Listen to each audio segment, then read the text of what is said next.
Why are there so few 6-speed discs? And why are existing 6-speed discs so different from one to the next? Let's see if we can answer some of those questions while we take a look at this. The newest 6-speed release, the Coast from Climo Disc Golf. These are our first impressions. Hey everyone, it's Greg from Six Sided Discs, and the Coast has been out for a while, but we've actually been waiting to test this test flight Coast for some time because I'm kind of struggling to figure out how I feel about it.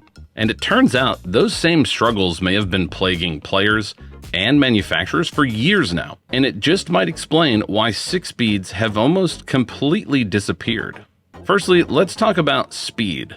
All flight numbers are made up, but speed is supposed to be the most accurate or relevant number because it has a direct correlation to something that you can measure, the width of the rim. For example, a 1-speed disc has an extremely narrow rim, and to get the right amount of weight in that rim, 1-speeds have to be deeper. A 14-speed disc has an extremely wide rim, and to get the right amount of weight in that rim, they often need to be flatter, shallower, and have a more aerodynamic profile. But 6-speeds? Well, there's this, or this, or this, and even this. So what's the deal with 6-speeds? Well, since we've thrown a few in the past, I thought we would start by looking at some of those 6-speeds to see if we can learn something about them. For example, last year we looked at this, the Innova Gazelle, a 6-speed quote-unquote fairway driver rated at 6402, and it flew basically like a less beefy T-Bird. At lower speed, it got some nice glide with reliable fade, while at higher speed it got some turn, but still had enough stability to fight back. So the Gazelle flew great, it's a perfectly good disc, which brings us back to my question, what's the deal with 6-speeds? I still wasn't sure. Why aren't there more 6-speeds? So I did some research and I came across some pretty interesting statistics. Firstly, let's start with the big manufacturers. Innova's website lists every disc they have currently available in at least one plastic. And out of 122 discs, they have just 5 listed as 6-speeds. Discraft makes well over 50 different molds per year, and 4 of them are 6-speeds. MVP currently has 3 6-speeds in production. Latitude 64, 2. Discmania, 1. Dynamic Discs, 0. Westside, 0. ThoughtSpace, Infinite, Trash Panda, Hooligan, Prodigy, Clash, Elevation, all 0. Even Doomsday, home of the weirdest discs in disc golf, doesn't have a 6-speed. Okay, but Greg, there are some companies that are making 6-speeds that are relatively new. What about those? So yes, Lone Star has the Tex, Mint Discs has the Salamander, and you may also be familiar with Castoplast's Stig, Cax, and their discontinued Cax Z. But here's a trend that I found interesting. Innova has had 36 discs approved by the PDGA since 2017, and how many of those were 6-speeds? 0. Discraft has also had 36 discs approved since 2017, also 0 6-speeds. But MVP is making 6-speeds right now, and we've actually thrown some of them in the past. In fact, we've also thrown the Salamander, the Stig, and the Cax. Here's a relay that we threw just a few weeks ago. In the case of this relay, it's a really old patent-pending relay from MVP. It's pretty understable, although the relay is an understable disc anyways. We did an entire video about the Stig. It's this slightly understable mid-range, very chunky. It has a interesting design. The Cax has a similar profile, and it has some decent stability.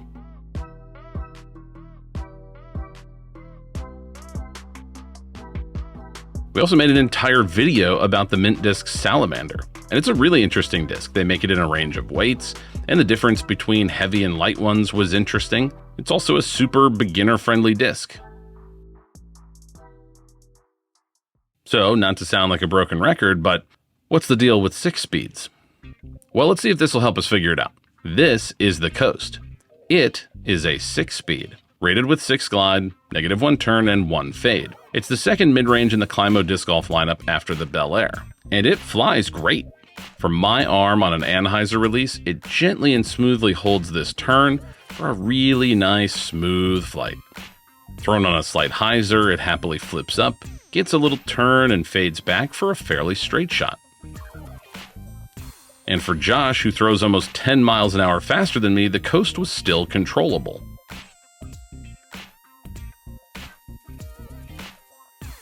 Even with his power on a hyzer release, it would turn over a little bit, but would resist turning too far, instead gently holding that turn for its entire flight.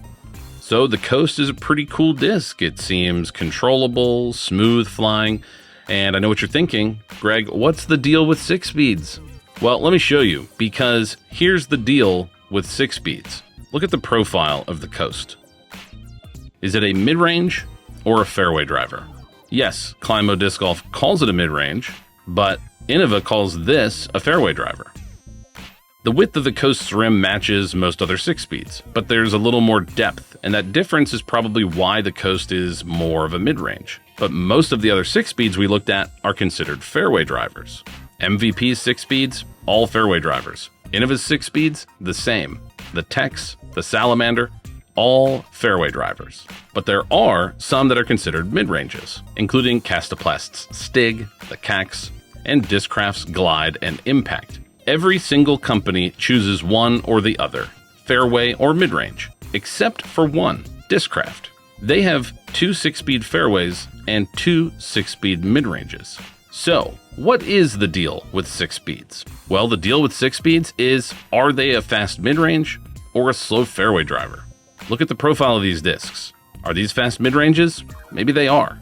Or are they slow fairways? Because that's what the Gazelle looks like. That's kind of what the Salamander looks like. The Zombie from Discraft is this sort of perfect in-between. It looks like both a fairway and a mid-range. It's rated at 6'4", -11. The Zombie flies great. Look at this shot from Caleb from a year or so ago. It gets just a slight turn and a slight fade, cruises out past 350 feet. I mean, come on. That is fantastic. But what do people think of when they think of the Zombie?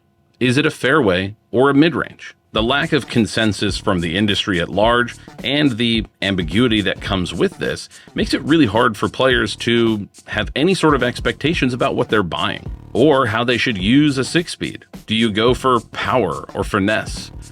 Do you expect distance or control? Both or neither? This also makes it really challenging for manufacturers to market their 6 speeds, and in turn that's going to make it less likely for players to buy them. And disc golf manufacturers are businesses that need to make money. And if a 6-speed is hard to sell, why make it at all? Clearly, some companies like MVP and now Climo aren't afraid to give it a try. But what do you think? Do you want to see more companies take a shot on 6 speeds, or is it too much of an in-between slot? Let us know in the comments below. And also comment below other brands or discs we should explore in our First Impression series. For 6-Sided Discs, I'm Greg. We'll see you in the next one. Okay, but Greg, there are some companies that have 6 speeds. So what? But MVP is making 6 speeds right now, and we've thrown some of them in the We also made an entire video about the Mint Disc Salamander. We also, but they're including Castoplast's Stig. If you like this content and want to see more, please consider liking the video, subscribing to our channel, or becoming a member. Your support makes this content possible.